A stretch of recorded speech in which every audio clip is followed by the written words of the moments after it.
Bismillahirrahmanirrahim. Assalamualaikum warahmatullahi wabarakatuh. Kembali lagi di channel Pena Pencari Hikmah. Kali ini kita akan bahas bab yang pertama,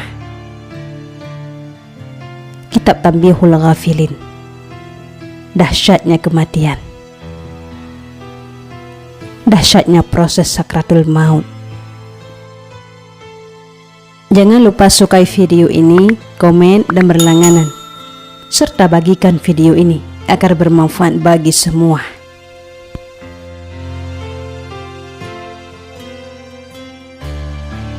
Demi Allah, seandainya jenazah yang sedang kalian tangisi bisa berbicara sekejap, lalu menceritakan pengalaman sakratul mautnya pada kalian, niscaya kalian akan melupakan jenazah tersebut dan mulai menangisi diri kalian sendiri.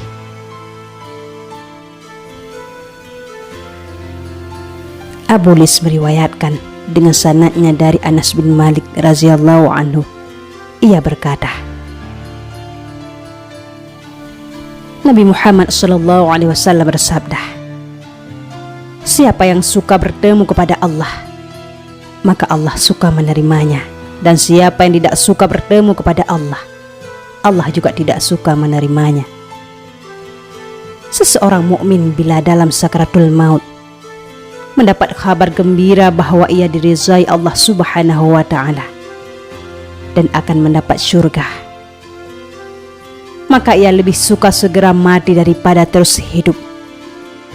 Maka Allah Subhanahu wa Ta'ala menyambutnya dengan limpahan karunia rahmatnya, dan sebaliknya, orang kafir ketika melihat siksa Allah Subhanahu wa Ta'ala yang akan diterimanya, ia akan menangis dan enggan, dan ia tidak suka mati.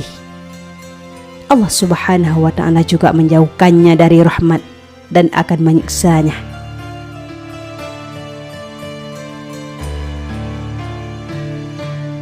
Ketika Rasulullah SAW menyatakan bahwa siapa yang tidak suka bertemu kepada Allah Subhanahu wa Ta'ala, maka Allah Subhanahu wa Ta'ala tidak suka bertemu kepadanya, sahabat berkata, ya Rasulullah, kita semua tidak suka mati.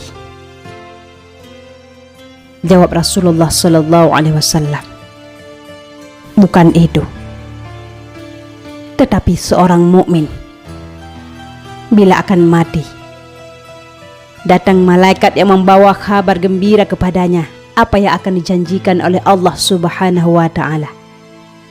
Sebaliknya, orang kafir jika akan mati, datanglah malaikat yang mengancamnya dengan siksaan Allah Subhanahu wa Ta'ala yang akan dihadapi, sehingga ia tidak suka bertemu kepada Allah Subhanahu wa Ta'ala.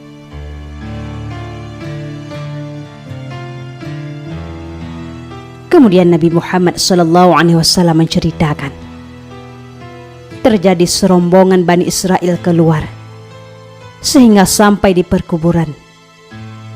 Lalu mereka berkata, andai kata kita sembahyang di sini, kemudian berdoa kepada Tuhan supaya keluar salah seorang yang telah mati di sini, lalu menerangkan kepada kami bagaimana soal mati, maka sembahyanglah mereka, kemudian berdoa. Tiba-tiba ada orang telah menonjolkan kepalanya dari kuburan berupa hitam, lalu bertanya, hai kaum, apakah maksudmu? Demi Allah, saya telah mati sejak 90 tahun yang lalu. Maka hingga kini belum hilang juga rasa pedihnya mati. Karena itu, berdoalah kamu kepada Allah untuk mengembalikan aku sebagaimana tadi. Padahal orang itu di antara kedua matanya ada tanda bekas sujud.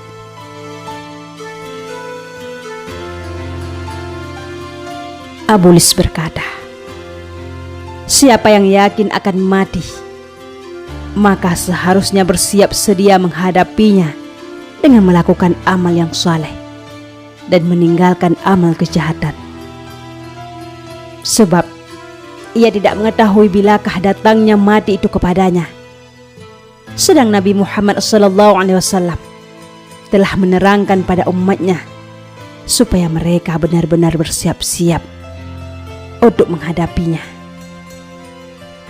dan supaya mereka sanggup sabar dan tabah menghadapi penderitaan dunia. Sebab penderitaan dunia ini jauh lebih ringan dibandingkan dengan siksaan akhirat, sedang maut itu termasuk dari siksaan akhirat.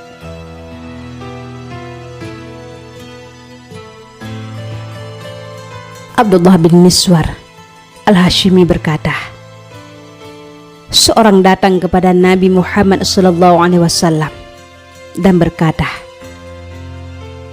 saya datang kepadamu supaya kau ajarkan kepadaku ilmu-ilmu yang ganjil. Ditanya oleh Nabi Muhammad SAW, kau telah berbuat apa terhadap pokok ilmu? Orang itu bertanya, apakah itu pokok ilmu? Nabi Muhammad bertanya, apakah kau telah mengenal Tuhan Azza wa Jalla? Jawabnya, iya. Nabi Muhammad bertanya lagi, maka apakah yang telah kau kerjakan pada haknya? Jawabnya, Masya Allah. Nabi Muhammad SAW bersabda, laksanakan itu sebenar-benarnya.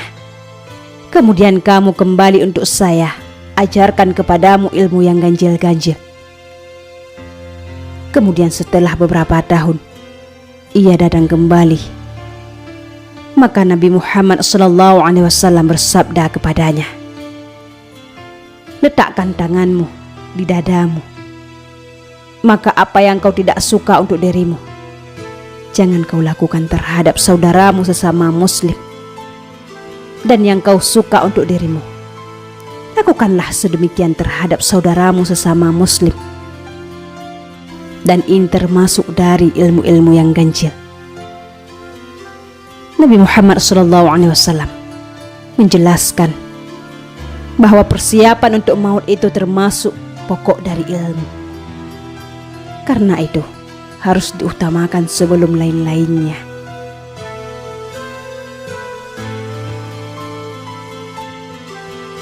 Abdullah bin Miswar berkata bahwasanya Nabi Muhammad SAW membaca ayat yang artinya, maka siapa yang dikehendaki mendapat hidayah, dilapangkan dadanya untuk menerima Islam. Dan siapa yang dikehendaki oleh Allah kesesatan, maka menjadikan dadanya sempit sukar, bagaikan akan naik ke langit. Kemudian Nabi Muhammad SAW bersabda, nur Islam jika masuk ke dalam hati, maka lapanglah dadanya. Nabi Muhammad lalu ditanya, apakah ada tandanya? Nabi pun menjawab, iya, menjauh dari tempat-tempat tipuan dan condong pada tempat yang kekal, dan bersiap-siap menghadapi maut sebelum tibanya.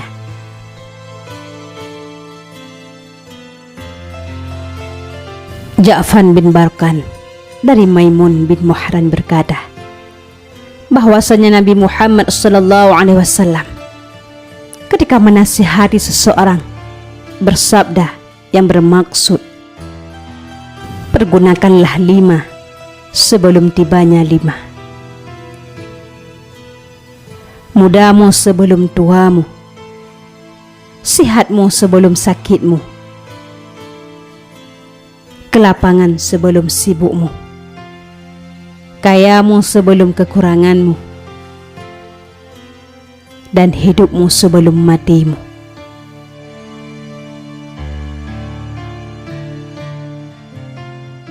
Nabi Muhammad SAW telah menghimpunkan ilmu yang banyak.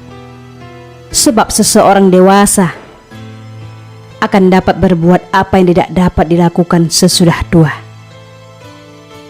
Pemuda jika biasa berbuat dosa, sukar baginya menghentikan jika telah tua. Maka seharusnya seseorang pemuda membiasakan dirinya berbuat baik di masa muda, supaya ringan baginya melakukan apabila telah tua. Demikian pula ketika sehat sebelum sakit, seharusnya masa sehat itu digunakan untuk lebih rajin berbuat amal soleh. Sebab jika telah sakit, pasti lemah badannya dan kurang kekuasaannya dalam mempergunakan harta kekayaannya. Demikian di masa luang sebelum sibuk, yakni di waktu malam yang lapang, sedang di waktu siang sibuk.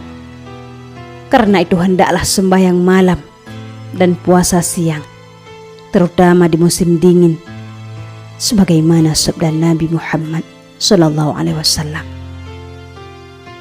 Musim dingin itu keuntungan bagi seorang mukmin. Panjang malamnya maka digunakan untuk sembahyang, dan pendek siangnya maka digunakan untuk berpuasa.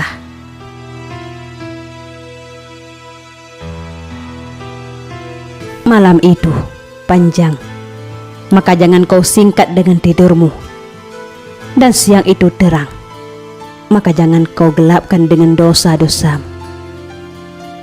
Demikian pula gunakan kesempatan masa kaya dan cukup sebelum masa berkurang dan miskin. Yakni di masa kau masih merasa serba kecukupan dan tidak berhajat kepada apa yang tangan orang. Dan terutama saja di masa hidup sebelum mati. Sebab tiap detik dari hidupmu itu sebagai permata yang sangat besar harganya bila kau gunakan benar-benar untuk kesejahteraan dunia dan akhiratmu.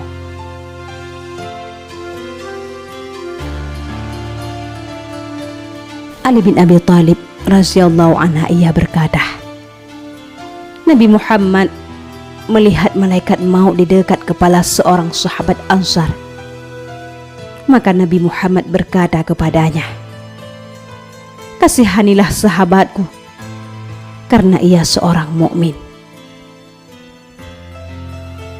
Jawab malaikat maut, terimalah kabar baik hai Muhammad, bahwa aku terhadap tiap mukmin sangat belas kasihan.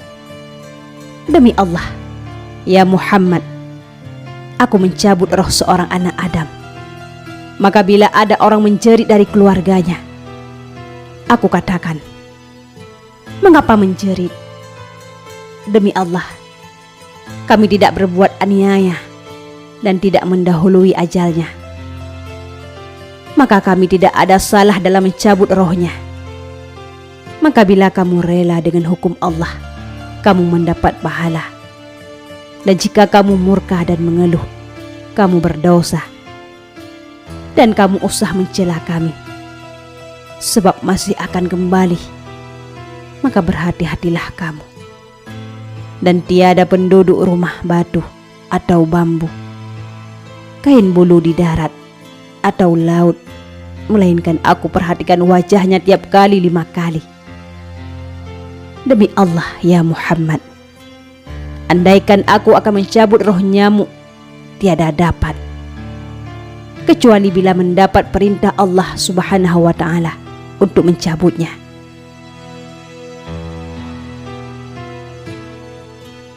Ketika Nabi Muhammad SAW melihat orang-orang yang tertawa, maka baginda Muhammad SAW bersabda,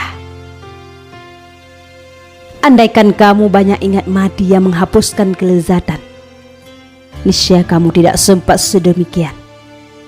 Sesungguhnya kubur itu ada kalanya sebagai kebun dari kebun-kebun surga, atau salah satu daripada jurang neraka.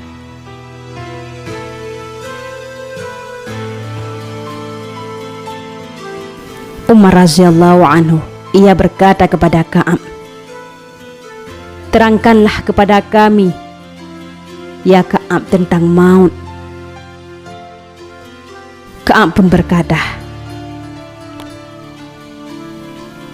"Maut itu bagaikan pohon berduri dimasukkan ke dalam tubuh anak Adam. Maka tiap duri berkait dengan urat, lalu dicabutlah oleh seorang yang kuat, sehingga dapat memutuskan apa yang terputus dan meninggalkan apa yang masih tertinggal." Sufyan As-Suri jika ingat mati, maka ia tidak berbuat apa-apa sampai beberapa hari. Bahkan jika ditanya masalahnya, ia hanya menjawab, "Tidak tahu." Seorang hakim berkata, 3 macam yang tidak layak dilupakan oleh seorang yang sihat akalnya, yaitu rusaknya dunia dan perubahan-perubahannya, dan maut dan kerusakan-kerusakan apa yang di dunia yang tidak dapat dielakkan.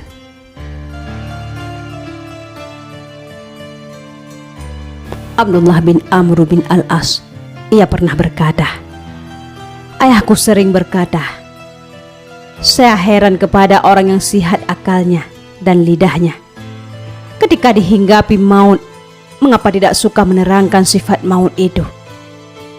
Kemudian ia dalam sakratul maut, sedang masih sadar akalnya, saya berkata kepadanya, 'Ayah, kau dahulu heran terhadap orang yang sihat akal dan lidahnya.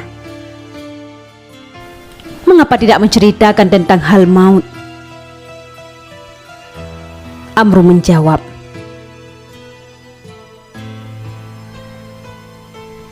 'Anakku, maut itu sangat ngeri dan dahsyat. Tidak dapat disifatkan, tetapi saya akan menerangkan sedikit kepadamu. Demi Allah Subhanahu wa ta'ala, ia bagaikan bukit Radwah di atas bahuku, sedang rohku seakan-akan keluar dari lubang jarum. Sedang dalam tubuhku seolah-olah ada pohon berduri. Sedang langit seakan-akan telah rapat dengan bumi, sedang saya di tengah-tengahnya.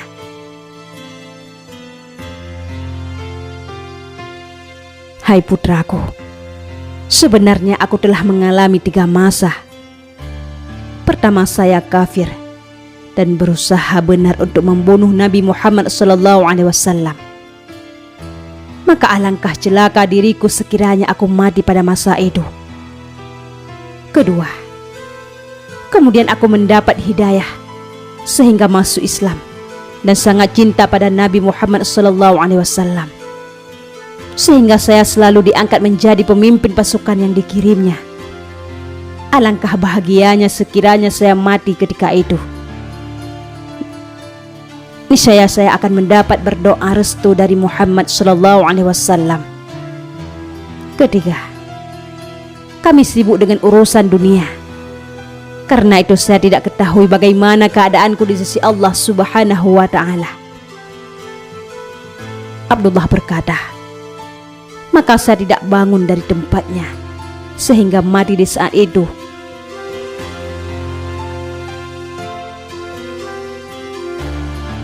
Abu Darda pernah berkata, 3 macam mengagumkan aku sehingga aku tertawa, dan 3 yang menyedihkan aku hingga aku menangis. Adapun yang menertawakan aku ialah orang yang panjang angan-angan hidup, padahal ia dikejar oleh maut dan sama sekali tidak memikirkan akan mati. Orang yang lupa terhadap maut, padahal maut tidak lupa padanya. Dan orang yang tertawa padahal ia belum mengetahui apakah Allah Subhanahu wa ta'ala ridha padanya ataupun murka. Adapun yang menangiskan aku ialah berpisah dengan sahabat-sahabat Nabi Muhammad SAW dan kawan-kawannya, memikirkan dahsyatnya maut bila tiba saatnya, dan memikirkan kelak bila berhadapan kepada Allah Subhanahu wa ta'ala akan diperintahkan kemana aku ini apakah ke surga atau ke neraka.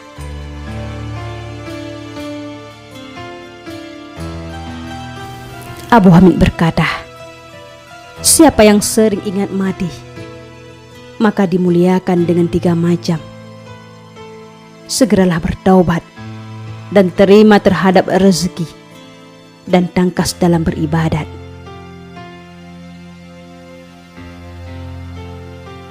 Nabi Isa alaihissalam biasa menghidupkan orang mati.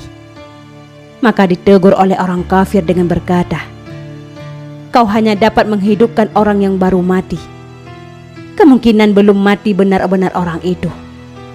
Maka coba kau hidupkan orang yang dulu-dulu mati.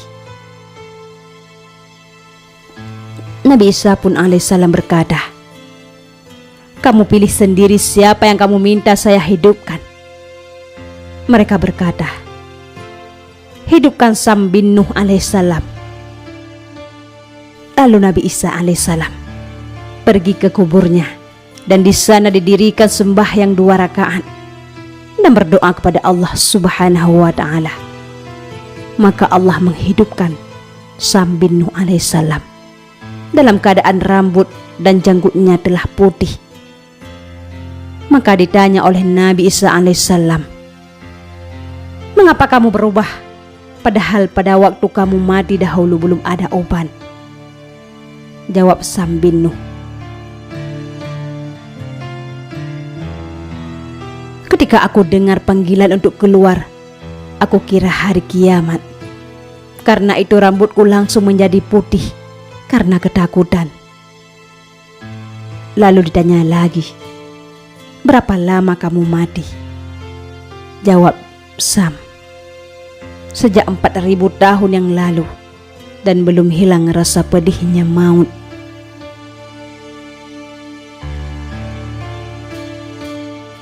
Ibrahim bin Adham ketika ditanya, mengapakah kau tidak mengajar? Jawabnya, saya masih sibuk dengan 4 macam. Bila selesai urusan 4 macam itu, saya dapat mengajar. Ditanya lagi, apakah yang 4 macam itu? Jawabnya, saya sedang memikirkan yaumul mistaq, ketika Allah Subhanahu wa taala menentukan anak Adam. Mereka ini untuk surga dan mereka ini untuk neraka. Saya tidak mengetahui termasuk golongan yang mana satu.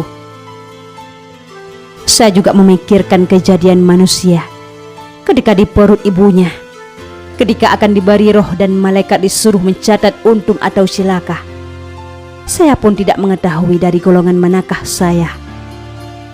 Saya juga memikirkan nanti di masa malaikat maut datang kepadaku, lalu bertanya kepada Allah Subhanahu wa taala, apakah roh orang ini digolongkan orang muslimin atau bersama orang kafir? Saya pun belum mengetahui bagaimana jawab Allah Subhanahu wa taala kepada malaikat itu. Dan yang terakhir, saya memikirkan tentang ayat yang berbunyi, wantadul yauma ayyuhal mujrimun. Berpisahlah kamu hari ini, hai orang yang durhaka. Saya belum mengetahui dalam golongan manakah saya ini.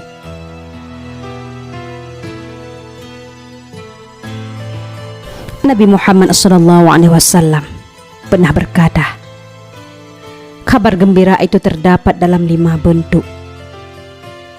Untuk orang awam yang mukmin diberitahu, jangan takut, kamu tidak akan kekal dalam neraka. Bahkan kamu tetap akan mendapat syafaat para nabi-nabi dan orang-orang salihin. Dan janganlah bersedih atau berduka atas kekurangan pahala, dan kamu pasti masuk surga. Untuk orang-orang yang berikhlas, kamu jangan khawatir, karena amalmu telah diterima. Dan janganlah bersedih terhadap kekurangannya pahala, karena kamu pasti mendapat pahala yang berlipat ganda. Untuk orang-orang yang bertaubat, kamu jangan khawatir terhadap dosa-dosamu, maka semua sudah diampuni. Dan jangan sedih terhadap pahala, pasti kamu dapatkan atas amalmu sesudah taubat. Untuk orang-orang yang zahid, kamu jangan khawatir mahsyar ataupun hisab. Dan jangan berduka sebab akan dikurangi pahalamu yang berlipat-lipat ganda itu. Dan terimalah kabar gembira bahwa kamu akan masuk surga tanpa hisab. Yang terakhir, untuk ulama yang mengajarkan kebaikan pada manusia, kamu janganlah takut dari dahsyatnya hari kiamat. Dan jangan berduka sebab Allah Subhanahu wa ta'ala akan membalas amalmu dengan syurga, juga orang-orang yang mengikuti jejakmu. Wallahu a'lam bissawab. Mudah-mudahan ini bermanfaat bagi kita semua. Assalamualaikum warahmatullahi wabarakatuh.